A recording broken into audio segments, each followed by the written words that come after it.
Bayern Munchen telah melakukan sesuatu yang luar biasa.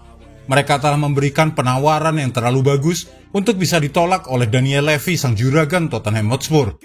Laporan terakhir mengabarkan bahwa Tottenham telah menerima tawaran dari Bayern Munchen untuk bisa memboyong Harry Kane, pencetak gol tertinggi sepanjang masa mereka dan mungkin pemain terhebat yang pernah dimiliki klub ini.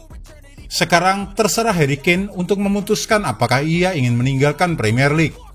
Namun apakah ia rela menutup harapannya untuk mengejar rekor gol Alan Shearer demi gelar Bundesliga yang bakal ia peroleh setiap musim dan peluang untuk memenangkan Liga Champions? Ini adalah keputusan besar bagi kapten timnas Inggris tersebut. Jadi apa arti perpindahan ini bagi Harry Kane maupun Tottenham Hotspur? Bagaimana Spurs akan menyesuaikan strategi mereka jika ditinggal Harry Kane? Di edisi kali ini kita akan mencoba menjawab pertanyaan-pertanyaan tersebut sebagai berikut. Apakah Tottenham Hotspur bisa bertahan tanpa Harry Kane? Kehidupan tanpa Harry Kane pasti akan terasa sangat menakutkan bagi banyak penggemar Spurs.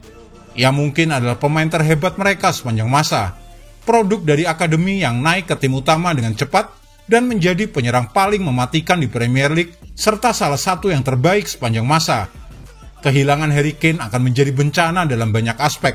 Meskipun kabarnya mereka akan menerima uang lebih dari 1,6 triliun rupiah. Sejarah memberitahu kita bahwa Tottenham tidak terlalu baik dalam menghabiskan uang besar untuk menggantikan pemain penting yang pergi. Harry Kane mencetak 30 gol musim lalu untuk Hotspur, yang akhirnya finish di posisi ke-8 klasemen Premier League. Ini adalah performa yang sangat luar biasa bagi seorang pemain di tim yang bermain sangat buruk. Ia menjadi pemain pertama yang mencetak lebih dari 25 gol untuk tim yang finish di posisi ke-8 dalam klasemen. Pep Guardiola pernah menyebut Spurs sebagai tim Harry Kane, dan pernyataan itu tampaknya memang tepat. Harry Kane mencetak total gol untuk timnya lebih tinggi musim lalu daripada pemain lain di Premier League lainnya dengan persentase total gol untuk tim sebesar 42,9%. Ia menjadi starter di semua 38 pertandingan Tottenham, bermain lebih banyak dengan 3.408 menit bermain, lebih banyak daripada rekan setim lainnya, dan menjadi bagian integral dari hampir semua yang mereka lakukan. Tapi kehidupan harus terus berlanjut, dan jika Harry Kane pergi, Tottenham harus beradaptasi dengan cepat. Berita baik bagi Spurs adalah bahwa mereka sedang belajar cara bermain dengan strategi baru di bawah Ange Postecoglou, dengan sistem yang sangat berbeda. Mereka harus melakukannya dengan atau tanpa Harry Kane. Dan Postecoglou pasti ingin timnya menjadi kurang bergantung pada Harry Kane, meskipun itu jika Harry Kane tak jadi pergi. Dalam formasi 3-4-3 yang dimainkan Spurs di bawah asuhan Antonio Conte, dengan hanya 2 gelandang tengah, Harry Kane turun ke lini tengah untuk menerima bola membantu menciptakan kelebihan pemain di tengah lapangan. Mengirim bola ke Harry Kane seringkali menarik bek tengah lawan keluar dari posisi dan menciptakan ruang lebih tinggi di lapangan untuk Son Heung-min yang berlari ke dalamnya. Mereka berkembang menjadi kombinasi yang mematikan, dengan kemitraan mereka yang paling mematikan yang pernah ada dalam sejarah Premier League.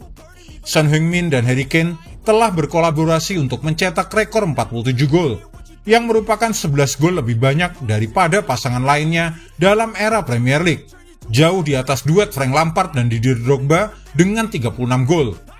Namun meskipun Son Heung-min telah mengandalkan Harry Kane untuk sebagian besar golnya, ia juga memiliki beberapa hari terbaiknya saat Harry Kane absen.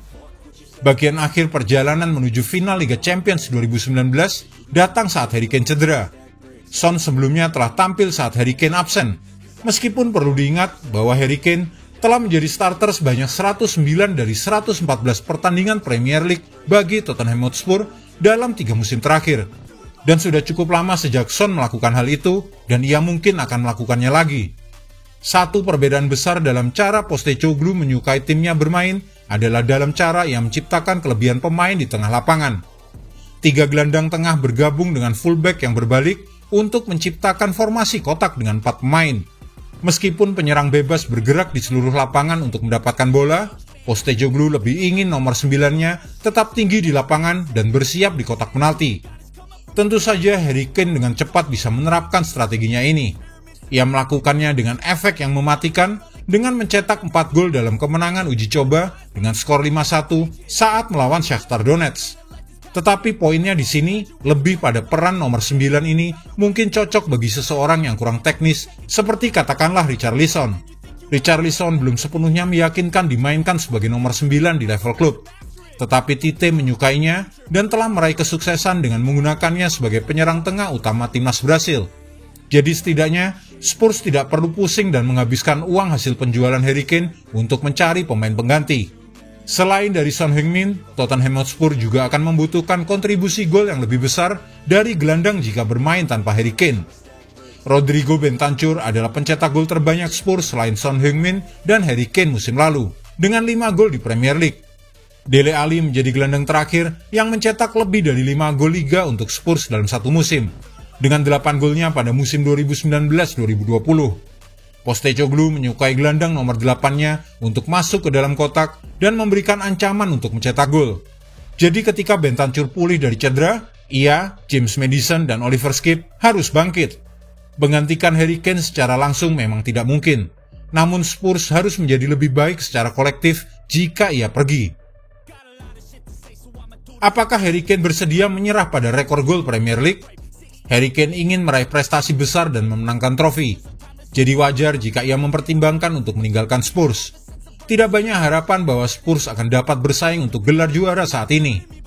Harapan terakhir satu-satunya bagi Kane adalah bahwa mengejar rekor Alan Shearer sebagai pencetak gol terbanyak sepanjang masa di Premier League mungkin sangat berarti baginya, sehingga ia memilih untuk tetap tinggal di Inggris. Walaupun pilihan ini tidak mengecualikan kemungkinan ia tetap berada di Spurs, tetapi kemudian pergi ke Manchester United atau ke Chelsea secara gratis dalam setahun mendatang. Harry Kane telah mencetak 213 gol Premier League, tertinggal 47 gol dari rekor Alan Shearer, yang memegang rekor dengan 260 gol. Berdasarkan gol-gol Harry Kane dalam beberapa musim terakhir, ia memiliki peluang cukup baik untuk mengejar rekor Alan Shearer dalam 2 musim lagi. Salah satu pertimbangan untuk Harry Kane yang berusia 30 tahun dan tidak memiliki banyak tahun tersisa di puncak karirnya adalah apakah ia bersedia untuk mengorbankan 2 atau 3 tahun berikutnya dalam karirnya untuk mengejar trofi dengan Bayern Munchen. Jika ia pergi ke Jerman, akan membuatnya sangat sulit untuk mengungguli rekor Shearer jika kembali ke Premier League nanti. Harry Kane memang masih bisa kembali ke Premier League pada tahun 2025 atau mungkin tahun 2026. Dan menghabiskan usia akhir 30-an di Liga Inggris untuk mengejar rekor Alan Shearer.